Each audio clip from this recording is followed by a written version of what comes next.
Well, a Thursday night across the great Northwest and around the world, wherever you may be. Welcome to another edition of Waggoner Webcast Live. Glad you could join us.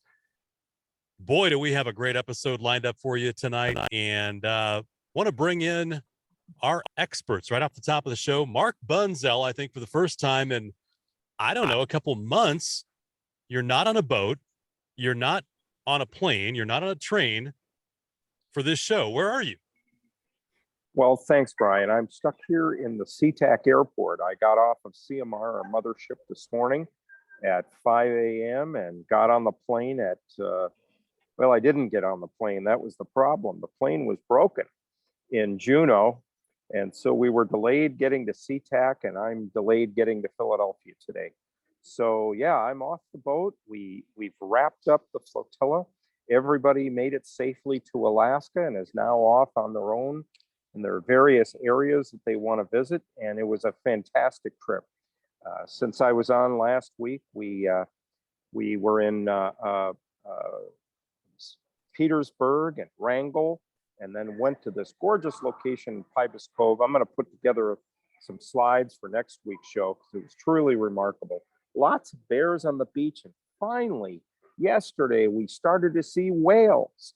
And humpback whales and orca whales, and we'd been missing and wondering why there weren't that many whales. We thought maybe it was there weren't as many feed fish. It's a little colder this year. There's still snow cap on the mountains, but it's rapidly shifting into summer mode up here. That's good to hear. I mean, Seattle is getting soaked again this weekend. It's been a really interesting year after last year where we had those insanely hot temperatures in June. Looks like a complete flip-flop this year. It's interesting to hear, how many bears you saw. And I mean, just a totally different year than 2021, right? Well, and it was cool this week, but last week around Juneau, Alaska, it was 85 degrees. Wow. They have things blossoming and growing in their gardens and everything, and they're ecstatic.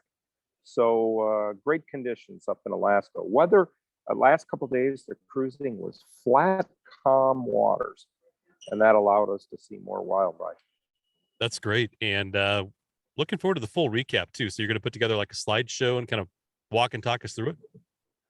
Yeah, and those people that want to see it today, they can go on the website for the mothership, and I'll give you that web address. It's MV, Mary Victor, CMR, CIAMAR.com. And that's the website for the boat. And Dave Ryan has posted just some incredible pictures, drone shots, and more to come. He's just editing hundreds of pictures. That's great. And congratulations on your 50th high school reunion in Philadelphia. Yeah, believe it or not. Philadelphia area. I have to come clean on that. It's South Jersey. Okay. And it's going to be unique to see some of my friends and so forth that I grew up with that I haven't seen in 25 or 30 years. And what happened? How did I get this old? I don't know. I think we're all wondering that. Well, Mark, have a safe trip, and we'll hear more from you later. Leonard and Lorena, where are you this evening? We're actually in Nanaimo, BC. It's raining and rather miserable today, but yesterday it was absolutely gorgeous, and we hiked Newcastle Island, which is always enjoyable. It's such a beautiful island. Had a good time yesterday, and we're just kind of cozy in the boat today. And letting the rain wash the boat for us. Yeah. So yeah, I bet. Well, that's the good side of it. That's the glass half full. And I know you're never out there for leisure. I mean, maybe a little bit, but you're always out there, exploring, learning, you're journaling, right? What on this trip are you looking forward to? I mean, what is it about this trip? You're saying, hey, we've got to go see this. We've got to go do that. What are you checking on? We stop at as many places as we can. We see what's changed at marinas. Have they added something new? Have they removed something? Do they have new services? What about the anchorages? Is there something new there? Is there a fish pin there, for example, or some other noted item boaters should be aware of? So yes, we go from place to place and look for what's changed. Well, that's the simple one. But the what I'm after is the bakeries. I'm looking for the good stuff at the bakeries and to discover a new bakery. We just discovered a new one at Ganges instead of down Emby's is the classic place in downtown Ganges, and just up towards the upper Ganges area. There's a bakery in there that just moved into a new location. So we just discovered that. So I'm after bakeries. That's what I'm after. And specifically in the bakery, what are you after? Is it a specific pastry or do you like them all? The pastries and then breads. Anything that's more than just a white bread, the olive loaf and good food. Olive loaf. I'm liking that. That sounds good. Well, tell us about these stops so far, Lorena. What's the latest on the BC marinas? Well, we did stop at Salt Spring Island and, of course, Ganges Marina. We learned that masks are required in the office, so they want you to wear a mask. And you can phone or go online for reservations. And then next door, neighboring Salt Spring Marina, you can make reservations through Swift Harbor online, which we did. And we actually did it the same day and were able to get a reservation. And both the Marina and Swift Harbor booking agency, they both sent us a confirmation. So that was good to see. And of course, we went to the Saturday market and the bakeries. There are several in Ganges. And we can report that the free shopper shuttle is running this season in Ganges. So that's good to know. Boaters appreciate that. Then the next day, we went to Otter Bay Marina and then on to Ladysmith for some grocery shopping and yes, another bakery. In fact, Ladysmith is our favorite bakery. They have excellent items, everything you can imagine. Let's see. Boaters should know that quite a few of the shops in Ladysmith are closed Saturday through Monday. So plan ahead for the bakery, and they have a wonderful meat shop too, an old-fashioned meat shop with all the different cuts of meat and sausages, etc. Fabulous place to go. But as Lorena mentioned, a lot of that stuff is closed on the weekend. It's kind of the old Main Street from many, many years ago. It cleared down to the weekends closed too. So plan your trip there. We stayed an extra night just to make sure that we were there when the shops were open. Okay. We checked out anchorages on the way to Silva Bay, and Silva Bay, they're in phase 1 of their construction. So the construction site is fenced off. They will be building a new hotel and pub and restaurant. You can access the uplands through a road, and they have a trailer there for restrooms for boaters to use the restrooms. No showers, however. And then adjacent is the Pages Marina. And of course, everyone knows about their lovely store, their books and their interesting gift items and foods, lots of convenient foods. And moorage is available at both those marinas. And I think Leonard has some updates for the Broughtons that we wanted to share. I just want to add one more thing about Pages Marina. The manager there, she runs a cheese making class, and she'll do it for your family or group.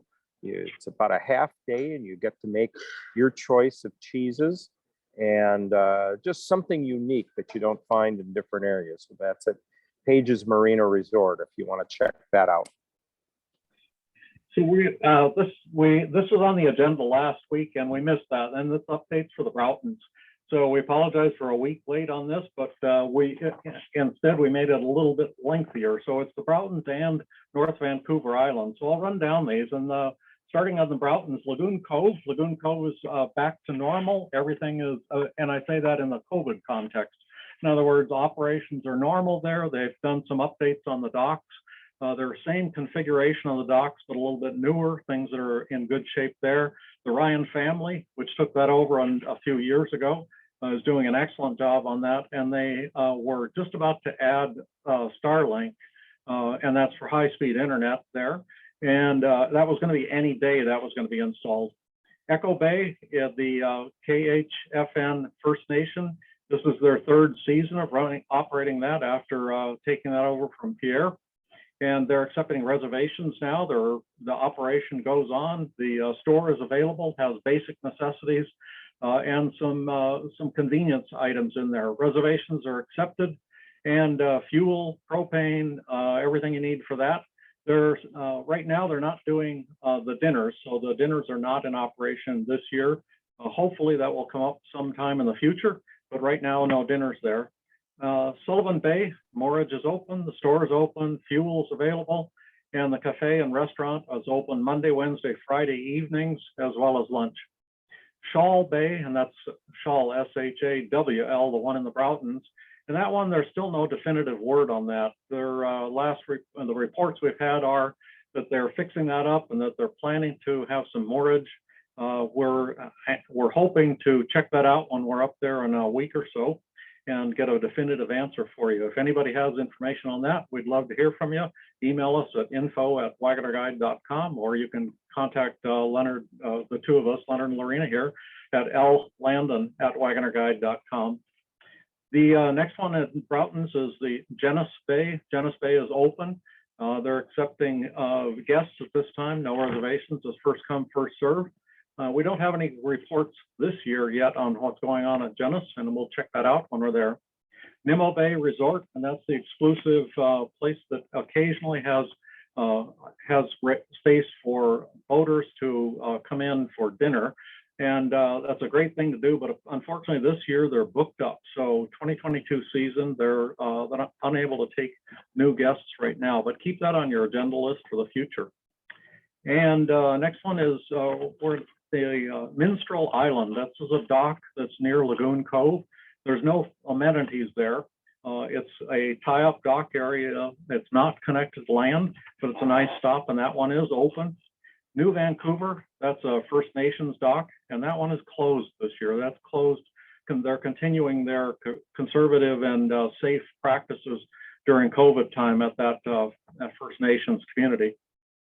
And Port Harvey, Port Harvey is of course closed. That's been a year or two now. They're closed, and there's no plans. We don't see anything in the future that coming back again. So that's pretty much closed permanently.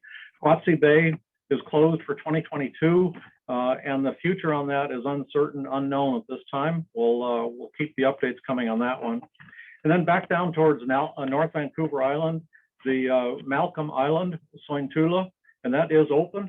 Everything's open there. It's a lovely place, by the way, if you haven't visited there. A nice little dock in there, and good moorage, and a nice little community. Alert Bay near North Vancouver Island, that is open. The docks are open, and the Umista Cultural Center is open. Port McNeill, the North Island docks and Port McNeill Harbor are open, and the amenities are available. And in Port Hardy, the quarter deck marina and the Fisherman's Wharf are open. Had a report there. Somebody stayed at quarter deck, and things were open at this point. They needed a little bit of fix up, but things look good there. So a reminder that you can get updates on waggonerguide.com. And then I think the last one was on the border crossing. We've been reporting that the Nexus expedited crossing was not open. We did try that when we came through, and we were successful at crossing using the Nexus 800 number. And I say expedited, you still have to report to the dock, but the 800 number did work. We used our Nexus cards, and that appears to be available at this time. And you still need to enter everything in a RiseCan app. So even if you use Nexus, everything must be entered in a RiseCan app. Okay, that's good news. Fuel prices too. You gave us an update last week. Have we seen a jump in the past week? I know we've seen it at the gas pump up and down the West Coast. What are fuel prices doing on your trip so far? Well, we haven't taken on any fuel yet, so no new updates on that one. And just from memory right now, you're going to be looking at somewhere in the $5 range on the US, and more like the $7 US $7 per gallon in BC, and that's just from memory from a week or so ago. Wow. So you talk to a lot of people. Is it a case where we've been so cooped up the last 2 years, 3 years, that everybody's, the heck with it, we're going anyway? Or Yeah. are you hearing people are cutting back on trips? Yeah, that, and the good news I was going to, this one, so the fuel prices the way they are right now, it makes your mortgage charges look really, really, who cares, you know? Yeah. People are One way to look at it. Okay, well, we don't want to, without further ado, we've got some great guests here. Tom Captain, Don Pretty, Lorena, I'll hand off to you. And this is going to be one incredible presentation on the Princess Louisa Inlet. We're very much looking forward to it. And Tom Captain and Don Treaty are with us. Don Captain, that's his last name, Captain. He's the acting president of the board of the Princess Louisa International Society. He's a past trustee of the Seattle Yacht Club. And after spending 36 years as vice chairman of Deloitte Global Aerospace and Defense Practice, he served as a director for Princess Louisa Society for 7 years and has visited, of course, the inlet numerous times on motor vessel for captains. As a licensed U.S. Coast Guard 100-ton master, he has enjoyed cruising the Salish Sea for many decades with friends and family. He also serves on the boards of several other private and nonprofit organizations and is a graduate of the University of Washington, Seattle University, and the Advanced Management Program of the Wharton School of Business at the University of Pennsylvania. So we welcome Tom Captain. And Don Treaty is with us. He's a board director of the Princess Louisa International Society. He's done that for 2 years now. And he first visited the inlet as a child in 1963 with his family. He attended the Malibu camp from 1968 to 1971, and then afterward volunteered there for a few years. And as a lifetime champion of the Salish Sea, he was hired as the captain of the motor vessel Malibu Princess to ferry kids to the camp. And based on his skills and knowledge of the area, he was hired to manage Malibu camp starting in 1985 for 13 years, and has many fond memories of Mac. Mac was the dreamer and pioneer of the inlet. Today, Don manages the Canoe Cove Marina and Boatyard in Victoria. So welcome, Tom and Don. We're looking forward to your presentation. Well, thank you, Lorena, and thank you to the Waggoner leadership for inviting us to present today. And on behalf of all the directors of the Princess Louisa Society, we appreciate this time. We'll spend the next 30 minutes or so going over a bit of the history and an update on what's happening at the inlet. Let me just start by mentioning how we get there. For some of you, you have seen this picture of the inlet with the majestic fjord, the Yosemite of the North, something that is really unparalleled in the world, something that we call the spectacular fjord of the Northwest, the holy grail of boating. Moving on to the next slide here real quick, I will start talking about how you get there. So first of all, from Vancouver, if you were to take a boat, it's about 88 nautical miles, taking about 9 hours at 10 knots. Some of you have actually done this in one fell swoop, and you should be congratulated for doing that. But for those of you that haven't done that, you just essentially hug the Sunshine Coast and you go up through Agamemnon Channel and up the Jervis Inlet. You can get there also by charter and private seaplane. It takes about 45 minutes, and there is a seaplane dock there. Next slide. Another way to get there, of course, is by car.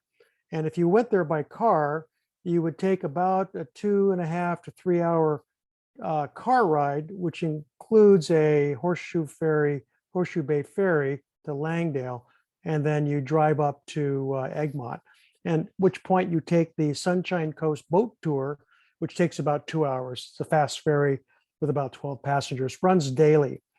And if you were to, next slide, go from Garden Bay, which is what we'll be doing, it's about 4 hours or so. It's about 44, 45 nautical miles from Garden Bay to Princess Louisa Inlet, the dock. You go up not only that same Agamemnon Channel past Captain Island, named after, I think, one of my predecessors, but also up through Jervis Inlet and northwesterly up to Prince of Wales Reach, and then easterly up Princess Royal Reach, and then northeasterly to Queens Reach to Malibu Rapids. A lot of princesses and queens in there, and I'll get to that in a minute. Next slide. So first of all, some of you that haven't been there before might be afraid of the Malibu Rapids. Not to fear. As you can see on Monday, May 30th, the ebb tide was something like 9 knots or 8.5 knots. That would be a problem, but and it can be a safety hazard. But you can also see that there are 2 or 3 ebb tides, slack tides, and it's perfectly safe to go through there. The preferred transit is at high slack. Get there on the flood, which will help you on your trip up there, not fighting the current against you. And then also, of course, at high slack, you've got more water under your bottom. So you can see that on August 18th of this year, we'll go back one slide here real quick. You can see that I plan to arrive about 1 o'clock. And I got actually about a 3 or 4 hour window when the tide, the current is not very strong at all. And I'll get to that date of the 18th of August in a minute here when we'll have a big gathering up there. So it can be a fine experience, but on the other hand, you don't want to get caught in a 9-knot current going against you in a very narrow channel. Next slide, please. Okay, so let's start with a little bit of history here. Why is it called Princess Louisa? Well, we have to give credit to the First Nations who gave it its first name, Sunny and Warm. But the real name is Suvulot, and I hope I haven't butchered that pronunciation, but that is the name that the First Nations people gave it in antiquity. Now, moving forward many centuries later, there are a couple of theories about where the name Princess Louisa came from. One theory is that it was the 4th daughter of Queen Victoria, the husband of Marquis of Case of Lorne, the Governor General of Canada. But the accepted theory is that it was Queen Victoria's mother when she was young, Princess Victoria of Saxe-Sophield, who was born as Mary Louise Victoria. Now, where Louise turned to Louisa would be a great question for someone to come up with an answer for. The Prince of Wales Reach was named after Edward VII, who was at the time Prince of Wales. And the Princess Royal Reach was named for Empress Frederick of Germany. And then for those of you that have even further historical curiosity, there are many mountains around the inlet that are named after queens and various members of the royal family. And the Queen's Reach was named after the children of Queen Victoria: Mount Victoria, Mount Alfred, Mount Alice, Mount Arthur, and Mount Helena. Probably more than you wanted to know, but if you're up there and you wonder why there's such a British heritage up there, this is the reason why. Next slide, please. A little bit of history to our modern time with Macdonald, who we'll talk about in a minute. First of all, as just described earlier, it was discovered and explored by the First Nations of people since antiquity. But in 1792, Captain George Vancouver, who charted all of the West Coast and many parts of the Pacific, came up the Northwest Passage, and he got really close. He explored Jervis Inlet to its reach, which is Queen's Reach. He found the entrance to the Princess Louisa Inlet, but he didn't enter because guess what? He encountered one of those big ebb tides and said, "I'm not going in there."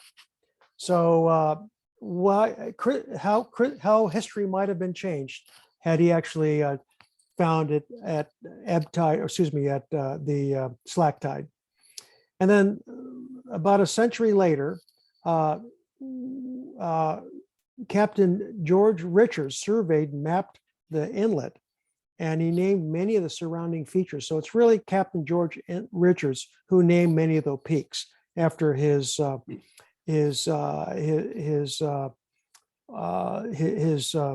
royal family that was in service at that time. Uh-oh, I lost the. Hang on. There we go.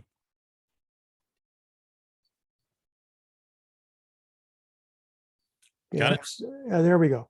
So continuing on here, in the same year, 1860, Commander Richard Charles Maine. Many of you know the Maine name because there's some islands and channels and various geographical features that are named after Richard Charles James. Explored the valley at the head of the inlet, and he was hoping he would get into the interior of BC. But as you know, those mountain peaks are quite high, sometimes 10,000, 12,000 feet high, and he wasn't able to get into the interior of BC. Now, in modern times, in 1919, James F. Macdonald, otherwise known as Mac, his first visit was actually with his uncle, and he returned to purchase 45 acres in 1927 for 420 Canadian dollars. And that's the start of what we now consider our beginnings. Next slide, please. Okay, so when Mac first arrived there, he bought his property from the Canadian government. He built a log cabin, but unfortunately in 1940, so 1930 to 1940, he lived there, but it was tragically destroyed by fire. There's another story in there where he went and got married and brought his bride back there. And once she saw what it was, I think she left him. But that's another story for another day. In 1940, moving on to modern times, this is right before World War II, Herman Casper homesteaded the entrance of the inlet, but he was a squatter. He didn't really own the land. He had no legal rights, but he sold it to Tom Hamilton for $500. Now, Hamilton, for some of you in the aviation business, Hamilton Sunstrand, Hamilton, there are various, it's a famous name in the aviation business. He was very wealthy and he wanted to develop a themed luxury resort, catering to visiting yachtsmen and Hollywood celebrities. And in fact, many Hollywood celebrities did, in fact, visit there right after World War II. And but only one resort was built and the whole thing was closed down in 1950. So in modern time, in 1953, Macdonald grants the land to Princess Louisa International Society, and that was the start of our group. Next slide, please. And so you can see from that picture there some early views of some of the boats that would come up. Malibu Camp in 1953 was sold to Jim Rayburn, the founder of Young Life, for $300,000, and it currently operates. For many of you that know that sending your children and grandchildren there is quite an experience for young people. In 1964, BC Parks declares the inlet a Class A marine park. In 1965, Princess Louisa donates the homestead land to BC Parks. In other words, we transferred Mac's 45 acres to BC Parks. And in 1972, the shelter was built. And then in 1972, also Macdonald Island, halfway down the inlet, was acquired and granted to BC Parks. Next slide, please.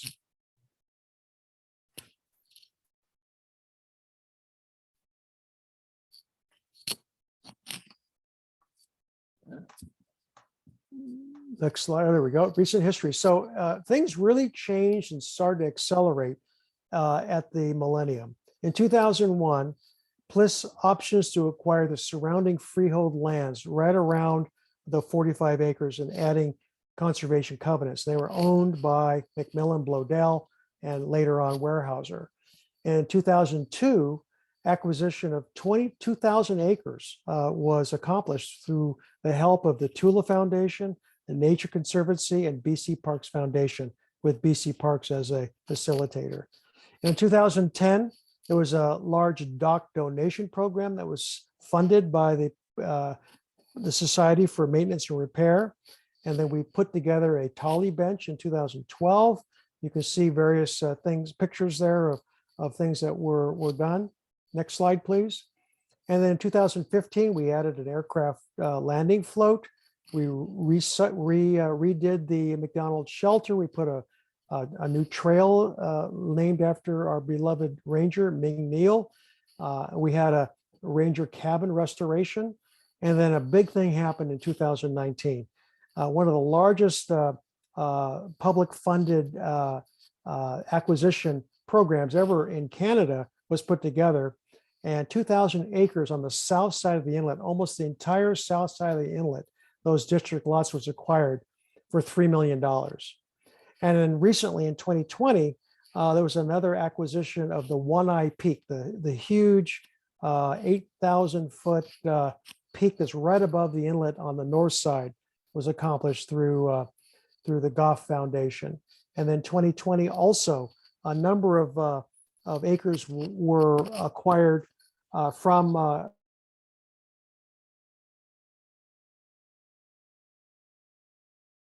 the entirety of the inlet has been protected. Next slide, please.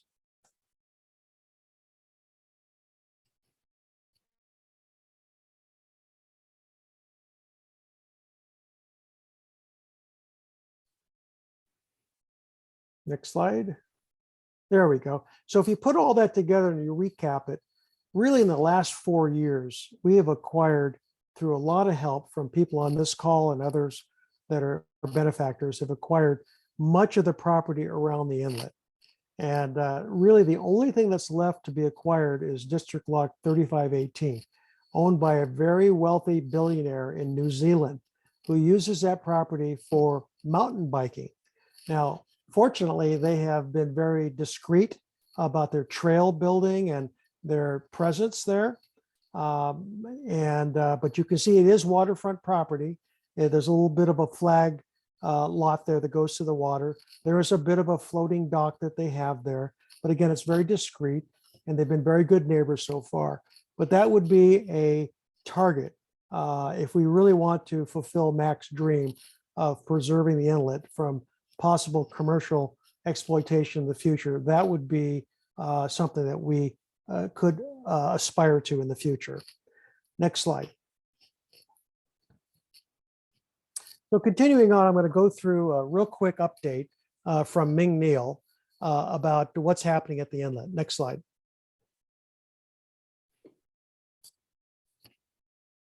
So to start with, let me start with some statistics about our visitors. You can see boat nights have increased steadily from 2015 until the pandemic.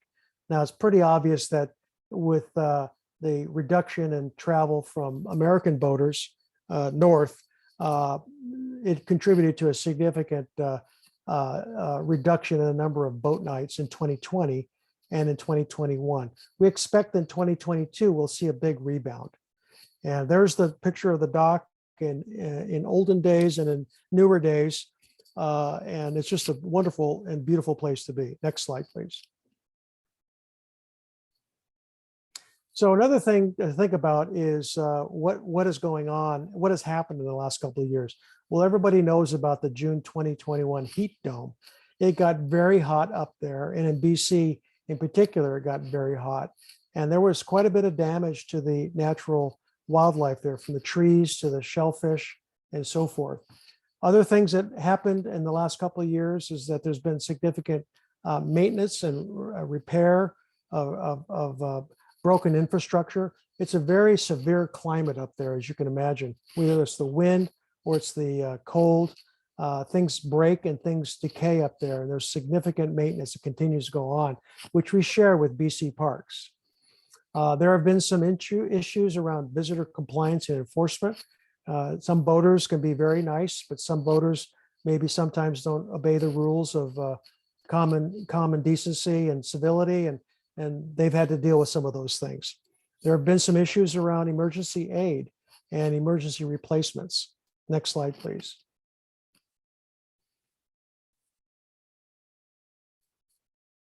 And you can see a couple pictures there. There's a new outhouse. They've had to replace some of the boards and the dock railing. Next slide. And unfortunately, there has been last year the passing of a hiker on the Trapper Cabin Trail. Anybody that's been up there knows it's quite dangerous. And there have been some very unfortunate accidents that happened up there. And someone had a heart attack this last year, unfortunately. Also in July, there was a seaplane accident. Unfortunately, there were no injuries, but those kind of things do happen. Let me just switch over now to the Princess Louisa International Society's mission statement. It is really three things. One is to maintain the park in conjunction with BC Park. Secondly is to purchase the additional areas around the Princess Louisa Inlet. You've seen that we've been very successful working with our partners to get that done with one piece left over. And then lastly, the preservation and protection of that unique marine and upland environment for all the public for eternity. And that's really our solemn mission, taken on from what Mac wanted us to do. Some of the things that we're involved with right now are work parties to do some things like put gravel on the trails, fix the fencing and the trails, and replace the outhouse. And we put some spare mooring buoys up and some dock repair. You can see some pictures there. The one picture on the right-hand side there, you can see the dock really being destroyed in that winter wind. Other near-term arrangements, initiatives include the ranger cabin improvements. You know, where does water come from? Well, they've got a little makeshift power plant up there from the waterfall. And there's some other satellite communications that we really need to put in there for public safety, if anything else. And then there's other things associated with the interpretive center that we'd like to put up, and the electronic donation. We'd like to maybe get away from having people put their $20 bills in that packet on the donation dock and have it done online, bring us into modern times. In 2019, we had a great success story by putting in mooring buoys, and it can accommodate up to 70-foot vessels. It's quite a hit, as we've been told that that thing is always full, even if the dock isn't full, because it's a wonderful place to moor and to enjoy the inlet. So moving on from that, we can now talk about the Princess Louisa Society relationships that we have. We enjoy a lot of support from very generous organizations and people, in particular the Tula Foundation, which was featured on this Waggoner Guide webcast just a couple of weeks ago, and the Nature Conservancy of Canada, BC Parks Foundation has been very generous in getting much of this land acquired. The Goff family, the Betty Wright Trust, there's a new bench in her honor that's been put up there, and many, many local volunteers that have supported this, and including, of course, our partners at the Malibu camp. Next. So in conclusion, before we get to our Q&A, I'd like to just mention that the Society does depend on donations and generous support from people like you and other foundations. You can donate and a non-tax deductible online credit card donation at princesslouisa.bc.ca. You could also donate through your donor advised funds with your charitable trust checks mailed directly to our PO box, which is on our website. We'd also ask that if you wish to consider PLIS in your estate planning, we would welcome that. And then lastly, we would say that to become a member for $200 is a great way to join our group. But also we have this wonderful watercolor print by Lauren Shantz of the Inlet and of course the Chatterbox Falls available for you. All you have to do is go to the website and make a donation of $500 to become a member, and you will also get this wonderful print. I just ordered two of them, one for the boat and one for my office. And it's just a lovely reminder of what Mac wanted to do, was to maintain and enjoy the beauty of the peace of the international at Princess Louisa Inlet forever and ever. And this is his prayer. So with that, let me turn it over to Don Pretty and ask him, as a real expert going back to 1963, when he first came there. And he is probably one of the premier experts on the inlet, and through his employment at Malibu Camp. So Don, let me ask you for your recollections of Mac. What was he like in the 60s? Where did he live? What was he like? Well, first of all, Tom, thanks very much. And thanks to Mark and the Waggoner Guide for allowing us on tonight. Well, that picture that you just showed on the presentation with Mac dressed in long pants and a sweater was the most clothes I ever saw on the man. He typically walked around the dock with a pair of shorts and a short sleeve dress shirt unbuttoned all the way with his rather large tanned belly sticking out. But a lovely guy, quite a character. And as you said, I met him in 1963. I grew up just outside of Horseshoe Bay, and my next door neighbors bought a marina in Pender Harbor. So we would take our family boat, which wasn't very big for the 5 kids, 1 dog and 2 parents, but we would go to Pender and then we would do trips from there. And in 1963, when I was 10 years old, we went to Louisa. I'll never forget going through the rapids because my father didn't really study the tides that well, and it was a real white knuckle ride the first time. Many years later, of course, as a volunteer up there, I flipped in a boat in the rapids. So I've had a bit of history there too. But going back to Mac, he lived in at that time, he lived in a sort of a houseboat float home that was tied up down by the, right up the dock by the falls there. And then in the winter months, it would get towed down to Malibu and stored there. He would paddle around in his red canoe and visit people in boats out on anchorages and that sort of thing. And I saw somewhere a question, well, how did he get his supplies?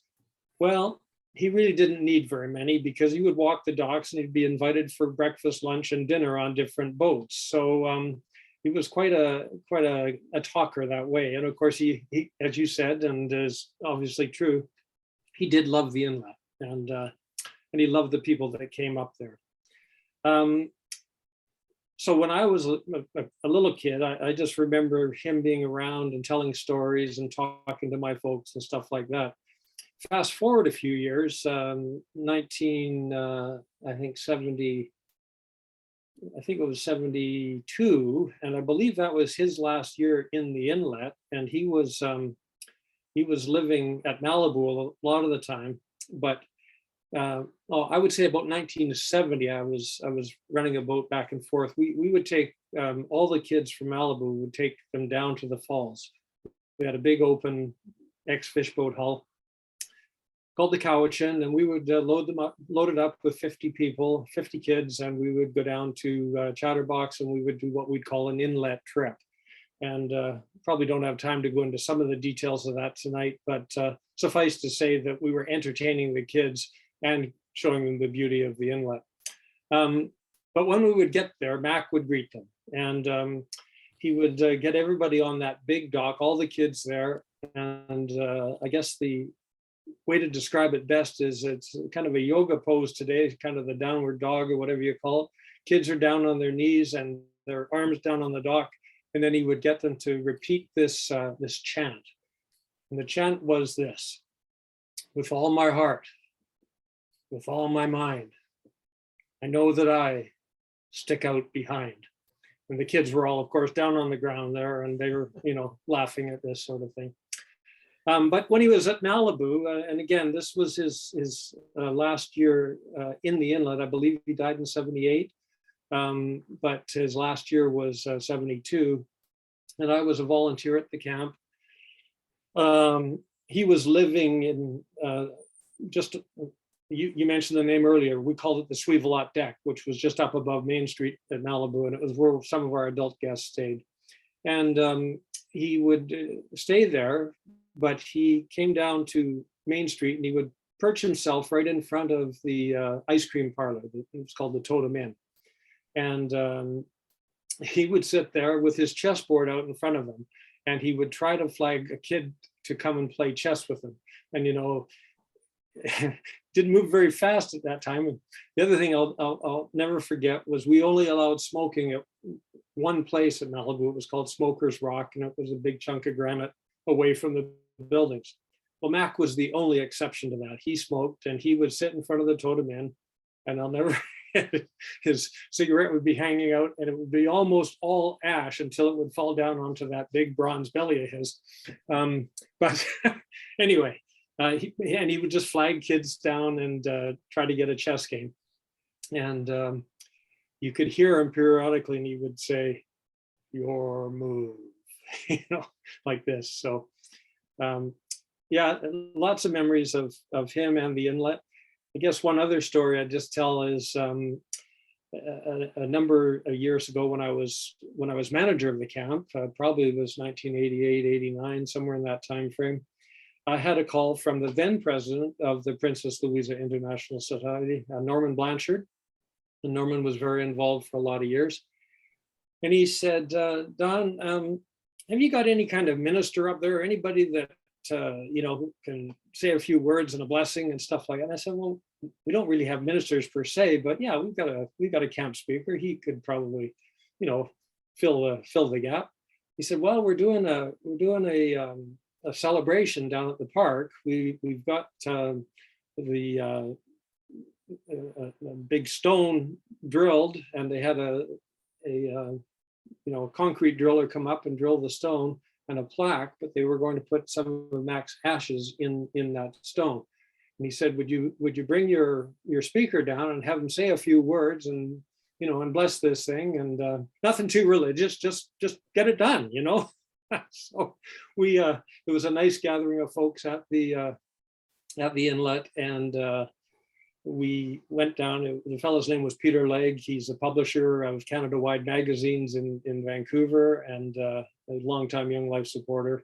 And he came down and really did a great job, because he was born in England. He's got a great English accent, and he's a bit of a showman, and it went over quite well. And of course, he knew Mac also, because he'd been going to Malibu, since the early 60s. So yeah, so that's a little bit about Mac.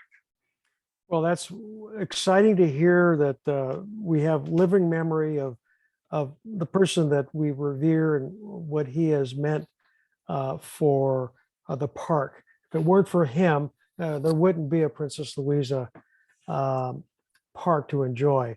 It could have been turned over to developers or logged off, all of which have been proposed in the past. So thanks for that, Don. So with that, let me turn it back over to Mark or to Lorena Landon, and see if there's any other questions or any other follow-up here. Well, I had a couple of one question for you, Tom. What are there plans for any additional trails in the area? Well, as you know, we just put in the trail over at Macdonald Island, and we continue to maintain the trails up at the falls and that area. If there are suggestions for additional trails, we have to work through BC Parks to make that happen. But at this point, I'm not sure that I've heard about any suggestions for additional trails.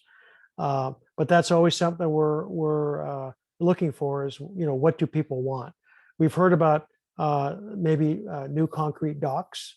We've heard about other suggestions for other improvements to the inlet, and we continue to put those on our priority list. But I haven't heard too much about additional trails.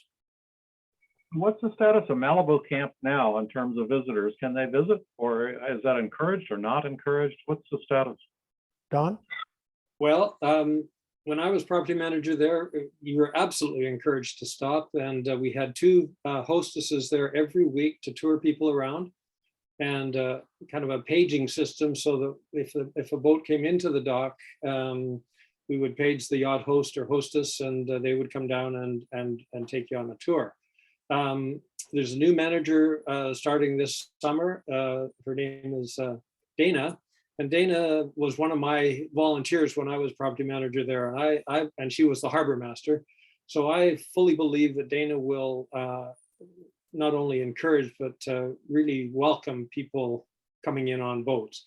I will say the main dock at Malibu is not as big today as it was when I was there. It's about 100 feet long, and I think it was about 200 feet when I was there. So possibly better to go in some of the smaller boats than your main boat. But yes, I would say welcome to this tour. If there's an event going on that they need quiet for, something like that, they may suggest you come back or wait a little bit before the tour. Thanks, Don, and thanks for your stories. I Yeah, love that. that's great. The number of times that we've gone through Malibu Rapids and looked at the camp, it's one of those places that just conjures up memories and images of a summer vacation and as a child. And it just looks like one of those wondrous places that you'd love to be when you were a kid. Well, it really is a wondrous place, and the history is staggering. Mr. Hamilton bumped into Bill Boeing on the taconite in Campbell River, and it was Boeing that said, "Have you been to Princess Louisa yet?" And Tom Hamilton said, "No, where's that?" And so we told him, and well, the rest is history, as they say. Great. Thanks for the stories. Yeah.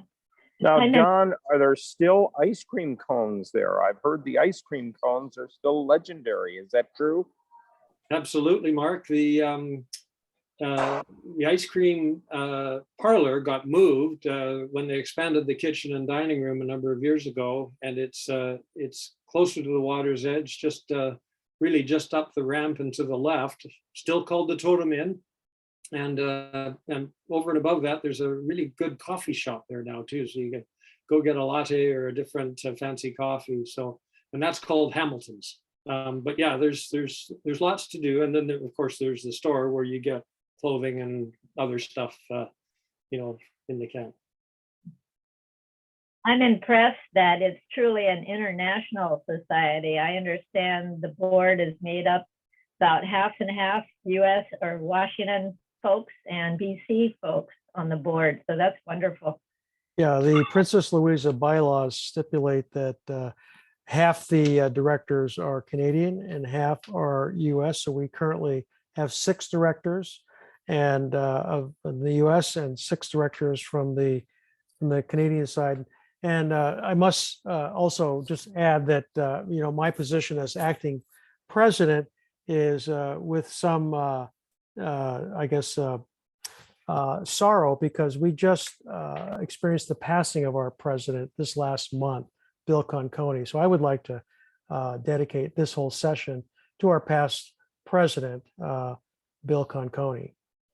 So we do have 6 directors from Canada and 6 from the US. Actually, we have 5 from Canada with that passing. We'll be looking to get a 6th director from Canada here shortly. There was a question in the chat here that someone was wondering if we get stuck timing wise inside the rapids in a larger boat, 72 feet, is there any place to tuck in and anchor if it is crowded, say just after the 4th of July? Yeah, my experience is that people go up further up into Queen's Reach, just past the rapids there, and just sit it out for the next 6 hours and try to get it at that time. Now, keeping in mind in the summer, it's light until 10 at night. So your opportunity to catch one of the slack tides is probably 3 times a day instead of normally 2 times a day. Good. That's great. Well, Tom and Don, thank you so much for joining us and sharing, some great stories. The ice cream always tastes better up there, doesn't it? It's fantastic. Yeah, thank you for joining us. And as we move into almost summer, I know it doesn't feel like it in many places right now and this weekend, but it is around the corner. Next week, our June 16th webcast, more updates from the field, and we'll run down the celebrations for Independence Day in both Canada and the US coming up on July 4th and July 1st. That and much more on the next episode of Waggoner Webcast Live. Safe travels to everybody wherever you may be. We'll see you again next Thursday. Good night, everyone. Thanks, everybody.